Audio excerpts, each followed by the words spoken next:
ഓരോ നിമിഷവും ഇങ്ങനെ നീങ്ങിക്കൊണ്ടിരിക്കുമ്പോൾ പല സ്ഥലങ്ങളിൽ നിന്നുള്ള ഒട്ടേറെ ആൾക്കാർ ഇവിടേക്ക് അവരുടെ പ്രിയ സഖാവിനെ കാണാൻ വേണ്ടി, കേരളത്തിൻ്റെ വിഎസിനെ കാണാൻ വേണ്ടി ഇവിടേക്ക് ഒഴുകിയെത്തുകയാണ്.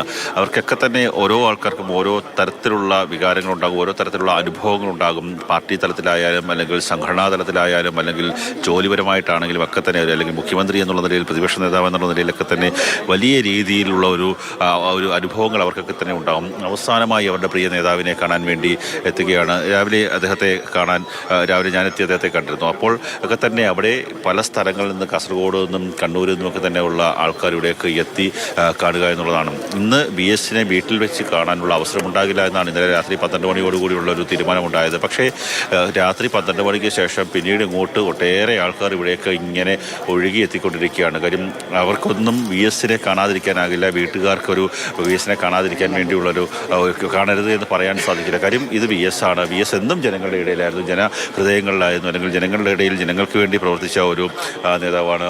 എവിടെ നിന്നാണ് വരുന്നത്? മലപ്പുറം. വിഎസ് അവസാന യാത്രയാണ്. വിഎസ് അവസാന യാത്രയാണ്. യുവാക്കൾ എന്നുള്ള നിലയ്ക്ക് ഞങ്ങൾക്ക് എക്കാലത്തും ആവേശമാണ്. അദ്ദേഹത്തിൻ്റെ സമര പോരാട്ടങ്ങളുടെ ചരിത്രം പഠിച്ചുകൊണ്ടാണ് ഞങ്ങളെല്ലാം ഈ സംഘടനയിലേക്ക് കടന്നു വന്നത്. അദ്ദേഹം കടന്നു പോകുമ്പോൾ സമരം തുടരുകയും അദ്ദേഹത്തിൻ്റെ ഓർമ്മകൾ ഞങ്ങൾക്ക് ആവേശമായി ഇനി സമര ചരിത്രത്തിൽ മുന്നിലേക്കുള്ള വഴിയായി നിലനിൽക്കുമെന്നുള്ളതാണ്. എപ്പോഴും സമരത്തിൻ്റെ കാര്യം ജനങ്ങൾക്ക് വേണ്ടിയുള്ള സമരത്തിലായിരുന്നു, പോരാട്ടത്തിലായിരുന്നു. ആ പോരാട്ടത്തിൻ്റെ വീര്യം നിങ്ങളിൽ എന്നും ഉണ്ടാവും അല്ലേ? ആവേശത്തോടെ തന്നെ ഞങ്ങൾ എന്നും ഉണ്ടാവും. വിഎസിൻ്റെ ഓരോരോ സമരത്തിലുള്ള ചരിത്രത്തിൻ്റെ താളുകൾ മറിച്ച് നോക്കിയാൽ വിപുലമായ സമരങ്ങൾക്കാണ് വിഎസ് നേതൃത്വം കൊടുത്തത്. പഴയകാലത്തെ ജന്മത്തിനെതിരെയും അത്തരത്തിലുള്ള പോരാട്ടങ്ങളാണ് വിഎസ് സംഘടിപ്പിച്ചിട്ടുള്ളത്. അപ്പോൾ തന്നെ അത് തന്നെ ഞങ്ങളുടെ യുവാക്കൾക്കിടയിൽ വലിയൊരു ആവേശമായിട്ട് എന്നും ഉണ്ടാവും, കെടാത്ത തീയായിട്ട് എന്നും ആളിപ്പടരും.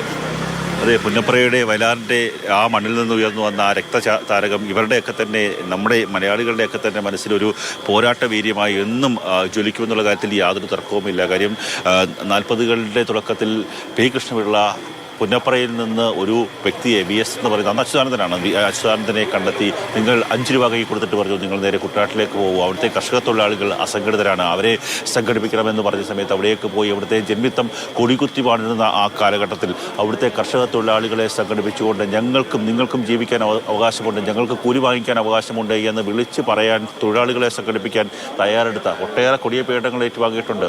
SRCPയുടെ പട്ടാളം അദ്ദേഹത്തെ കൊലപ്പെടുത്തി മൃതപ്രായനാക്കി കൊന്ന് തള്ളിയതാണ്, മരിച്ചുപോയി എന്ന് പറഞ്ഞ് തള്ളിയതാണ്. പക്ഷേ കോവാലൻ എന്ന് പറയുന്ന ഒരു കള്ളൻ കണ്ടെത്തിയതാണ്. അദ്ദേഹത്തിന് 2ാം ജന്മം എന്ന് പറയുന്നത് കോവാലൻ എന്ന് പറയുന്ന ആ കള്ളൻ അങ്ങനെ കണ്ടതുകൊണ്ടാണ്, ചെറിയ ജീവൻ്റെ ചെറിയ ഞരക്കമെങ്കിലും അദ്ദേഹത്തിൻ്റെ ശരീരത്തിലുണ്ട് എന്ന് കണ്ടെത്തിയത് കൊണ്ടാണ്. അപ്പം തന്നെ ആ വ്യക്തിയെ ആശുപത്രിയിലേക്ക് എത്തിക്കാമെന്ന് പോലീസുകാരോട് പറഞ്ഞു. ആശുപത്രിക്കാർ പിന്നെയുള്ള കാര്യങ്ങൾ മലയാളികൾ ഉറച്ചു വിശ്വസിച്ചത് സ്വയം തീരുമാനിക്കാതെ മരണം പോലും വിഎസിനെ തേടിയെത്തില്ല എന്ന്.